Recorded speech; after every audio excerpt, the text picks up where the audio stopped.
warahmatullahi wabarakatuh. Teman-teman semuanya, pemrogram mata kuliah Al-Islam dan Muhammadiyah 3 di mana saja berada. Pada bagian terdahulu kita sudah membahas tentang 3 periode sejarah Islam yang kita tutup dengan satu pembahasan tentang era kemunduran Islam. Nah, maka pada bagian ini kita akan melanjutkan dengan berbicara tentang respon para sarjana muslim terhadap kebangkitan, terhadap kemunduran Islam itu.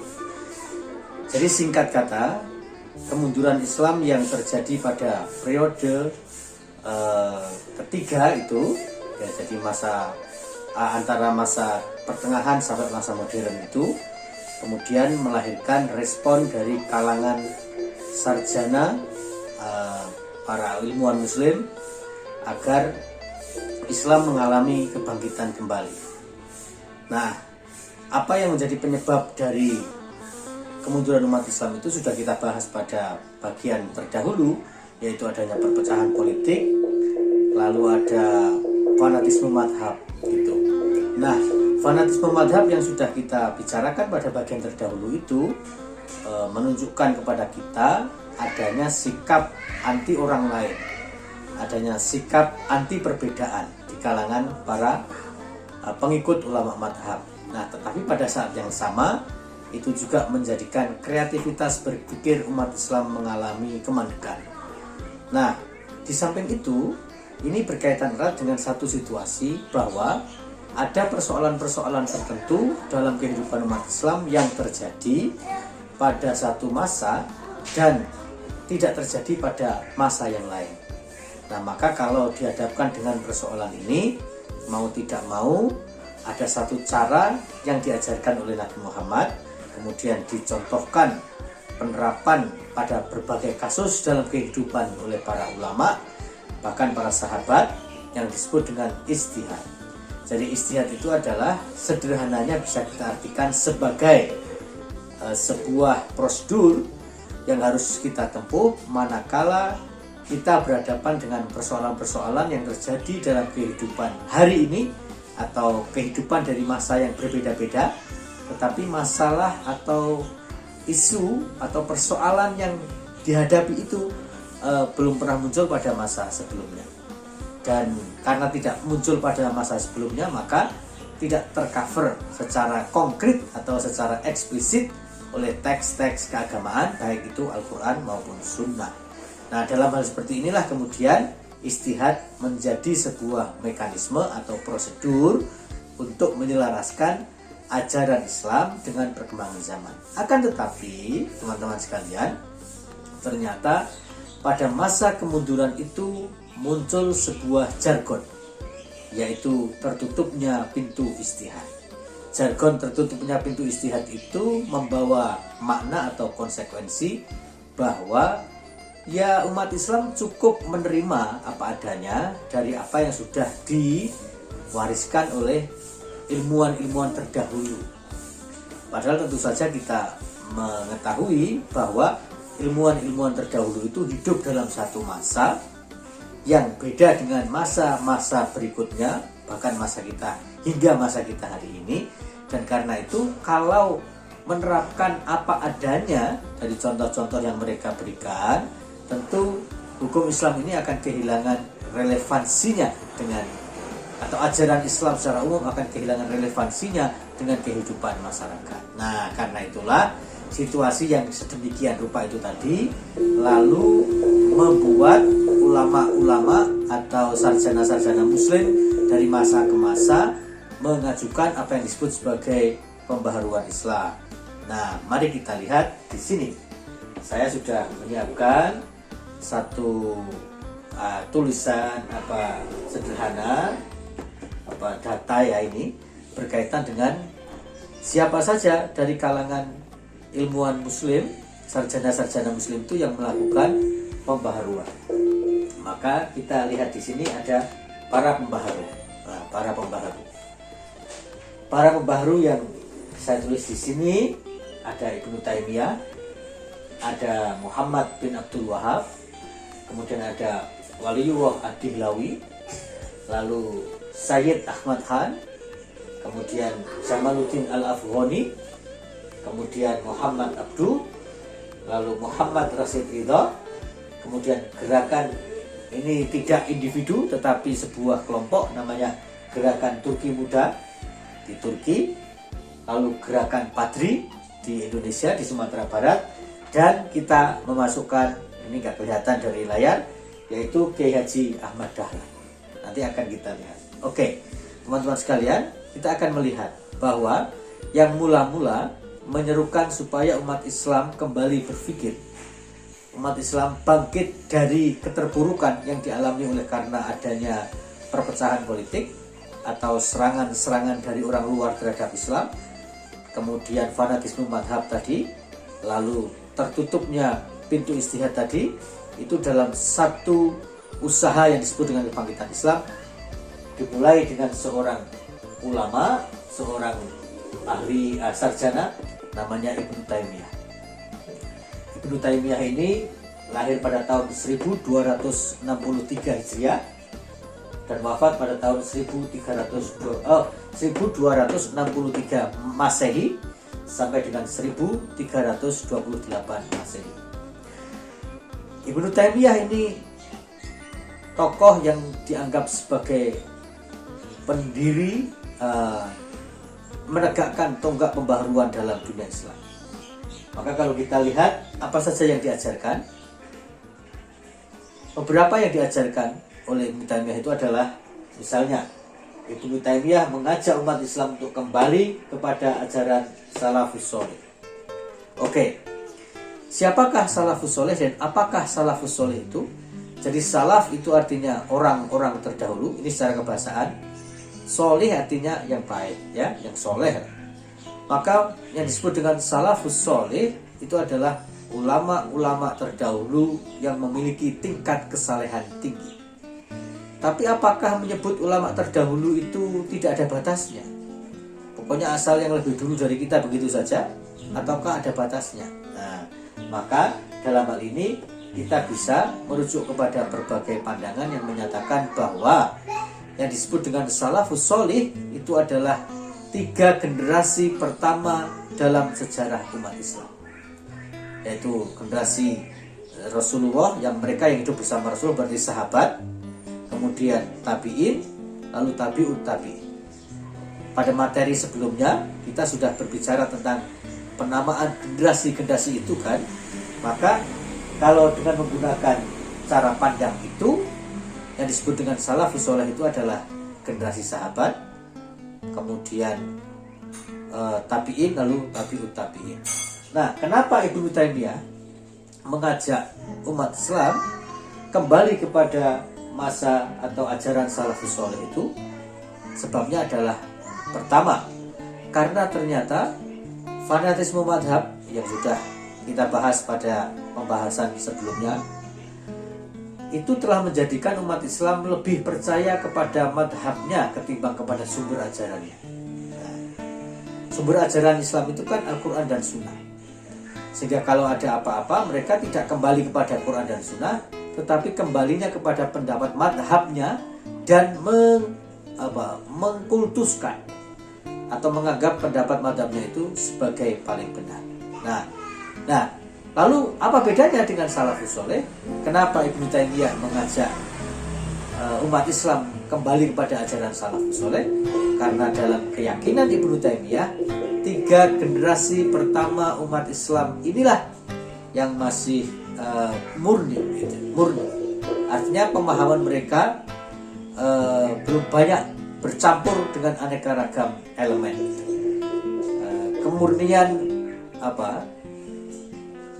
Kemurnian pandangan mereka itu terjaga, dan dalam tanda petik kesetiaan pandangan mereka terhadap Quran dan Sunnah itu terjaga. Nah, itu karena 3 generasi awal Islam itu kan berarti masih sangat dekat dengan masa Rasulullah itu. Kemudian yang lainnya adalah memurnikan Islam, atau satu kampanye untuk melakukan yang disebut dengan pemurnian Islam. Nah, pemurnian Islam itu maksudnya apa? Kenapa Islam harus dimurnikan? Nah, ini tentu saja menjadi bagian dari pengetahuan kita bersama bahwa penyebaran Islam ke berbagai tempat itu mau tidak mau akan menjadikan Islam mengalami interaksi dengan kebudayaan masyarakat setempat. Nah, kan gitu. Oleh karena ada interaksi dengan kebudayaan masyarakat setempat kadang-kadang terjadi percampuran yang menjadikan kemurnian ajaran Islam, katakanlah pilarnya adalah tauhid, itu terkena polusi. Misalnya tentang ketuhanan. Betul sudah memeluk Islam, tapi bisa saja ada aspek-aspek ritual tertentu yang dikembangkan berdasarkan interaksi antara Islam dengan masyarakat dan kebudayaan tertentu tadi yang sebenarnya bertentangan dengan ajaran Islam. Memang para ulama menyatakan ada al-adah muhakkamah. Al-adah muhakkamah itu artinya adat dan kebiasaan satu masyarakat itu bisa menjadi hukum. Islam pun berprinsip begitu, artinya tidak menolak pandangannya seperti itu. Toh ini juga lahirnya dari para ulama kan, berarti kan para ulama berpikir tentang kebolehan budaya menjadi adat atau budaya menjadi hukum. Tetapi syaratnya adalah hukum adat atau kebudayaan yang tidak bertentangan dengan syariat Islam. Manakala terjadi pertentangan maka harus didahulukan yang dari Islam. Nah, itulah yang dilakukan oleh Ibnu Taimiyah. Kemudian kita melihat figur selanjutnya adalah Muhammad bin Abdul Wahab. Muhammad bin Abdul Wahab ini adalah seorang sarjana atau katakanlah ulama begitu, adalah seorang sarjana. Dalam bahasa kita hari ini adalah seorang sarjana yang hidup di Saudi Arabia hari ini. Dia juga melakukan banyak sekali pemurnian ajaran Islam, terutama dalam aspek tauhid, dan terkenal dengan kitabnya yaitu Kitab Tauhid. Akan tetapi memang belakangan barangkali teman-teman mendengar ada gerakan Islam yang dianggap sebagai sangat keras, kemudian menolak tradisi, menolak kebudayaan, bahkan ornamen yang bersifat seni dan budaya sebagai bagian dari agama itu juga ditolak. Bahkan dalam banyak literatur diceritakan ada upaya-upaya untuk menghancurkan situs-situs makam sahabat bahkan Nabi oleh kelompok ini yang namanya Wahabi itu. Banyak yang berusaha untuk mengait-ngaitkan ya gerakan Islam sangat keras yang bernama Wahabi itu dengan Muhammad bin Abdul Wahab. Tapi juga tidak sedikit sarjana yang berusaha meluruskan bahwa yang dilakukan oleh Muhammad bin Abdul Wahab itu adalah pemurnian terhadap akidah umat Islam yang mulai tercemar oleh berbagai macam persoalan. Tetapi kekerasan atau sikap anti budaya yang begitu ekstrim yang dilakukan oleh kelompok-kelompok dengan nama Wahabi itu oleh beberapa sarjana yang lain ya dianggap tidak mewakili pandangan Muhammad bin Abdul Wahab. Nah, gitu. Jadi berbeda. Wahabi itu menisbahkan gerakannya kepada Muhammad bin Abdul Wahab, tapi sebenarnya apa yang mereka lakukan sama sekali tidak diajarkan oleh Muhammad bin Abdul Wahab. Oke. Jadi sehingga kalau teman-teman bertemu dengan istilah Wahabi dalam kehidupan sehari-hari yang biasanya dirujuk kepada mereka-mereka yang secara keras, secara ketat memahami agama, itu menurut saya memang tidak sepenuhnya menjalankan pandangan keagamaan Muhammad bin Abdul Wahab karena ada beberapa hal yang mungkin bertentangan. Itu di Saudi hari ini. Dan kalau kita lihat madhab fikih yang dianut oleh Muhammad bin Abdul Wahab itu adalah Hambali. Imam Ahmad bin Hambal yang madhabnya disebut dengan madhab Hambali dan para pengikutnya disebut dengan Hanabilah. Oke. Gerakan pembaharuan Islam ini sejak zaman abad ke-13 pada masa Ibnu Taimiyah itu ternyata tidak terjadi di satu wilayah Islam saja. Kemudian berkembang di mana-mana gitu. Ternyata kemudian berkembang di mana-mana. Misalnya lalu saya akan beri contoh nama yang lain, yaitu Waliullah Ad-Dihlawi. Kalau dilihat dari namanya, dia orang mana? Ad-Dihlawi itu kan pelafalan Arab dari Delhi, itu Delhi atau Delhi. Maka Waliullah Ad-Dihlawi ini adalah orang India. Jadi seorang Muslim India yang juga terinspirasi oleh gerakan-gerakan pembaharuan yang dilakukan oleh berbagai tokoh di dunia Islam. Nah, itu. Kemudian masih di India, kita juga mengenal nama Sayyid Ahmad Khan. Sayyid Ahmad Khan juga begitu. Mereka adalah orang-orang yang berusaha untuk membebaskan umat Islam dari keterpurukan peradaban, kemandekan pemikiran intelektual, dan juga fanatisme mazhab yang berlebihan. Lalu saya akan agak panjang bicara tentang satu orang, yaitu Jamaluddin Al-Afghani. Dari namanya, dia orang Afghanistan, sudah jelas. Namanya Jamaluddin, dia orang Afghanistan, tetapi berkelana ke banyak tempat di dunia Islam untuk melakukan gerakan pembaharuan. Oke, kalau kita lihat, maka ini ada yang bisa kita katakan tentang Jamaluddin Al-Afghani itu adalah bahwa dia merupakan sosok pembaharu yang paling kuat. Istilahnya itu energi pergerakannya itu. Kenapa dikatakan paling kuat? Yaitu tadi, dia dari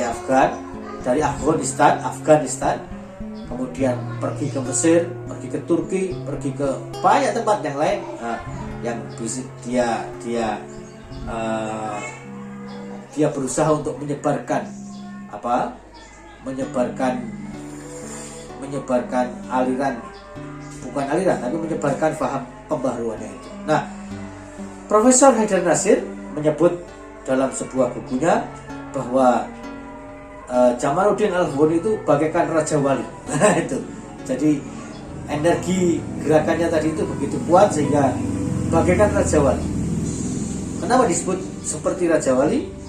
Karena dia pindah dari satu tempat dari satu negara ke negara yang lain. Kemudian dan di setiap tempat yang ia kunjungi, gitu ya, selalu ini ada kalau provider menyebut ada keguncangan politik yang sering ditimbulkan oleh Al-Afghani. Nah, gitu. Misalnya dia itu tadi lahir di Afghanistan pada tahun 1839. Karena itu namanya Al-Afghani, karena orang Afghanistan. Kemudian pada tahun 1869 dia pindah ke India. Nah, tetapi pada saat India jatuh ke tangan Inggris, Afghani tidak berlama-lama di India, karena pada tahun 1869 dia berangkat menuju Mesir.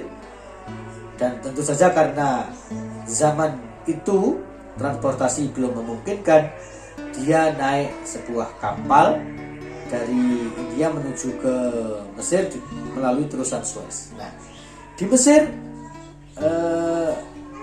pada awalnya tadi dikatakan bahwa Al-Afghani ini punya minat politik yang cukup tinggi, gitu ya. Karena itu dia pernah menjadi pembantu Pangeran Dost Muhammad Khan. Lalu pada tahun 1864 pernah menjadi penasihat, gitu ya, penasihat Sher Ali Khan. Dan kemudian tak lama setelah itu diangkat oleh pemerintahan India itu menjadi Perdana Menteri. Nah, Perdana Menteri berarti kan dia punya posisi politik, ya, itu.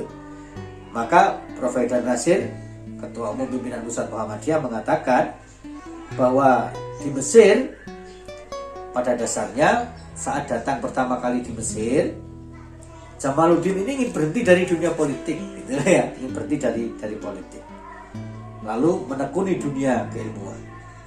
Akan tetapi ternyata lain, gitu ya, ternyata lain. karena meskipun dia mengajar di Al-Azhar ya, dan bertemu dengan orang-orang. Nah, di antara murid yang ditemui atau ketika mengajar di Al-Azhar itu, seorang murid atau seorang yang kemudian menjadi murid, lalu juga partner dan belakangan juga dari tokoh pembaharu adalah Muhammad Abduh. Nah itu, karena di kelas mungkin paling menonjol ya.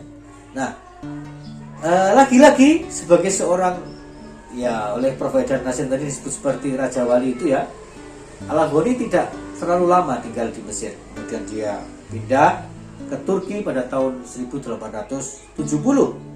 Nah, Perdana Menteri Turki pada saat itu Ali Pasha menyambut dengan gembira dan bahkan memberikan jabatan sebagai anggota Dewan Kerajaan. Nah, ini Al-Afghani. Kemudian dia terus bergerak, tetapi singkat kata, Al-Afghani ini seorang pembaharu yang berkelana kemana-mana. Di samping bergerak pada bidang intelektual, dia juga terlibat dalam gerakan-gerakan politik. Nah, barangkali ini bisa kita pahami oleh karena dalam banyak konteks memperjuangkan gagasan itu bisa jadi akan lebih mudah kalau menggunakan saluran politik. Artinya politik dan kekuasaan itu bisa jadi merupakan sarana yang mendukung atau sarana yang menentukan dalam melakukan kampanye tentang pemikiran. Nah, itu yang kita lihat tentang Al-Afghani.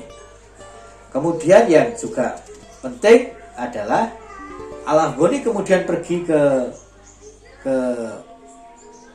dari itu pada tahun 1883 Al-Afghani pindah ke London, Inggris. Tapi lagi-lagi tidak lama karena ia merasa berada di sebuah negara yang memusuhi, gitu ya, yang memusuhinya. Karena tadi India, dia keluar dari India itu karena setelah India dijajah oleh Inggris. Kemudian dia pindah ke Prancis, tepatnya tinggal di kota Paris. Nah, di kota Paris itulah Al-Afghani menghimpun para imigran Muslim dari Mesir, India, Syria, Afrika Utara dan lain-lain untuk membuat sebuah gerakan tertentu ya, yang lalu menerbitkan majalah yang berjudul Al-Urwatul Wuthqa. Nah, ini sangat ternama. Majalah ini sangat ternama. Sahabat sekaligus murid dari Al-Afghani yaitu Muhammad Abduh juga terlibat dalam pergerakan ini, sehingga ketika majalah Al-Urwatul Wuthqa itu dihentikan, Abduh melanjutkannya ya. Yang selanjutnya adalah dari Sayyidi Jamaluddin Al-Afghani, kita sampai kepada Muhammad Abduh. Nah, Muhammad Abduh ini asli orang Mesir ya, asli orang Mesir, dan dia melakukan pembaharuan yang sangat signifikan. Dia murid Al-Afghani, tapi juga nanti punya murid lagi jadi Al-Afghani punya murid namanya Muhammad Abduh, seorang pembaharu juga itu. Kemudian Abduh melakukan pembaharuan, lalu punya murid juga gitu, yaitu Muhammad Rashid Ridho. Nah, jadi nggak kelihatan dari sini Muhammad Rashid Ridho. Itulah teman-teman sekalian nama-nama yang bisa kita rujuk kalau kita berbicara tentang pembaharuan. Nah, apa pembaharuan yang dilakukan oleh Muhammad Abduh? Dia seorang dosen di Universitas Al-Azhar, tapi sempat terusir karena mungkin gagasan-gagasannya tentang pembaharuan itu karena dia berusaha untuk menempatkan akal manusia itu pada tempatnya. Jadi dia melihat salah satu sumber kemunduran umat Islam itu ya dalam hal penggunaan akal atau rasio.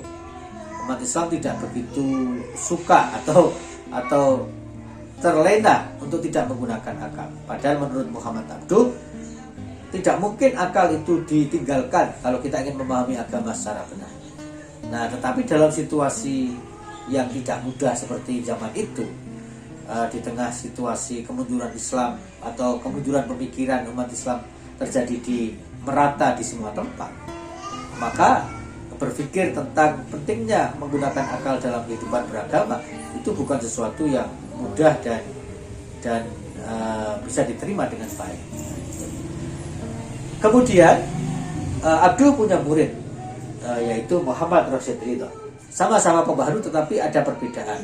Perbedaannya adalah Muhammad Abduh ini agak sulit diterima oleh kalangan Muslim konservatif oleh karena dalam tanda petik serangan-serangannya terhadap sikap kalangan konservatif terhadap agama itu menjadikan kalangan konservatif tidak menyukainya.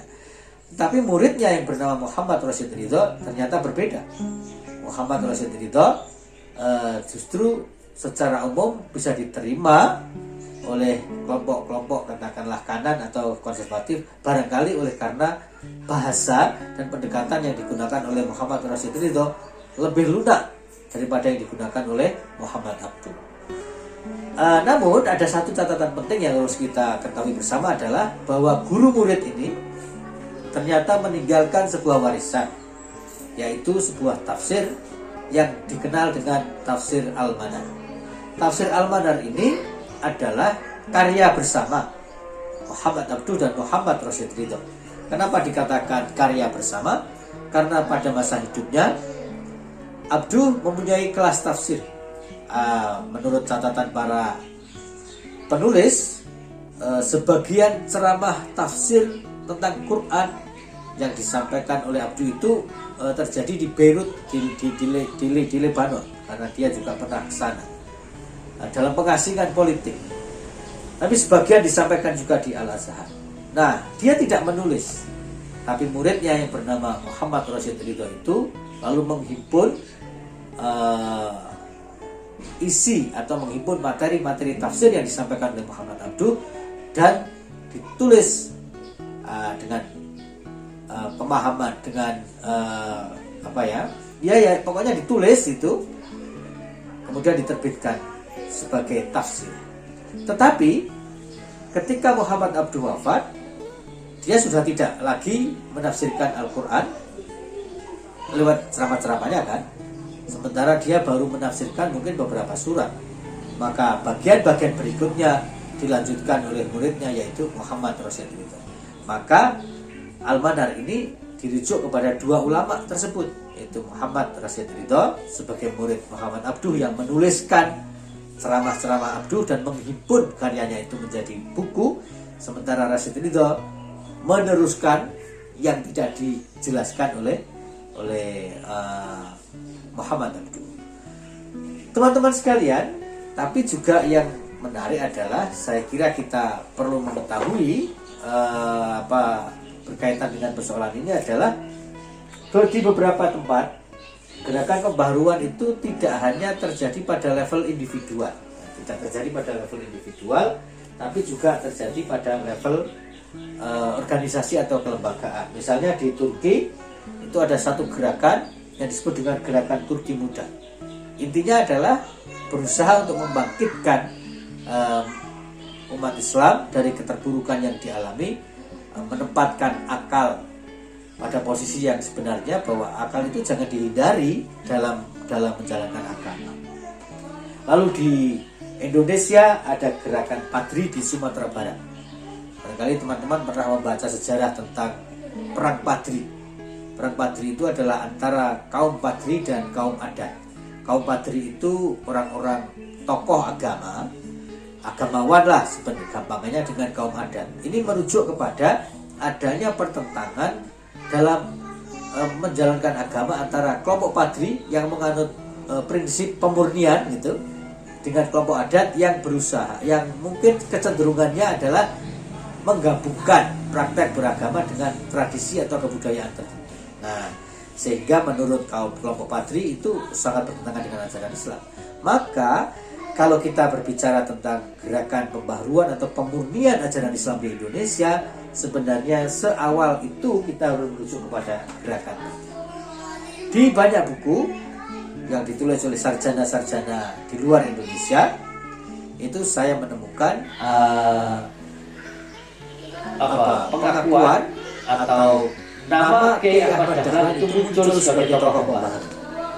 yang oleh para penulis biasanya disebut gerakan pembaharuan yang terjadi di dunia Islam itu memiliki resonansi. Resonansi itu maknanya memiliki bergema di Indonesia, bergema di wilayah-wilayah di luar semenanjung Arabia, dan salah satunya di Indonesia. Dan pembawa gerakan pembaharuan di Indonesia itu adalah Kiai Haji Ahmad Dahlan. Maka dalam hal para pembaharu ini sebenarnya kita memasukkan Kiai Haji Ahmad Dahlan sebagai sosok atau sebagai tokoh yang menggelorakan pembaharuan Islam di Indonesia. Nah, teman-teman sekalian, inilah antara lain tokoh-tokoh yang bisa kita sebut secara singkat. Jika ingin mempelajari tokoh-tokoh ini secara lebih detail, Anda bisa merujuk kepada beberapa buku. Misalnya ada buku Kuliah Muhammadiyah 1 yang ditulis oleh Profesor Dr. Haidar Nasir, Ketua Umum Pimpinan Pusat Muhammadiyah. Ada buku tentang gerakan modernis, atau saya lupa judulnya persis, tetapi ditulis oleh Profesor Deliar Nur. Itu berbicara tentang gerakan pembaharuan di dunia Islam, khususnya di Indonesia. Kemudian ada Profesor Dr. Harun Nasution juga menulis buku tentang pembaharuan dalam Islam. Jika teman-teman tertarik bisa merujuk kepada buku-buku itu atau buku-buku tentang Kiai Dahlan, tentu juga sangat banyak bisa kita temukan. Ada satu buku yang ditulis oleh Arbiah Lubis tentang Muhammadiyah dan pemikiran Muhammad Abduh. Itu juga buku yang sangat penting untuk kita baca seandainya teman-teman ingin mendalami materi tentang gerakan pembaharuan ini. Tapi yang intinya adalah tokoh-tokoh yang saya sampaikan di sini bukanlah hanya mereka gitu. Artinya gerakan pembaharuan ini menyebar di berbagai tempat, dan di tiap-tiap tempat itu pasti ada tokoh-tokoh yang dirujuk, sehingga kalau didaftar ya tentu sangat banyak tokoh-tokoh itu. Demikian untuk pembahasan kita tentang gerakan pembaharuan dalam Islam. Kita akan sambung materi berikutnya dengan mengkaji secara khusus sosok Kiai Haji Ahmad Dahlan sebagai pembaharu Islam di Indonesia dengan mendirikan Muhammadiyah. Lalu setelah materi tentang Kiai Dahlan, kita akan lanjutkan dengan pembahasan tentang berdirinya Muhammadiyah sebagai gerakan pembaharuan, atau ada juga yang menyebutnya sebagai gerakan Islam modern dalam sejarah Indonesia modern. Demikian, terima kasih, mudah-mudahan bermanfaat. Saya akhiri, wassalamualaikum warahmatullahi wabarakatuh.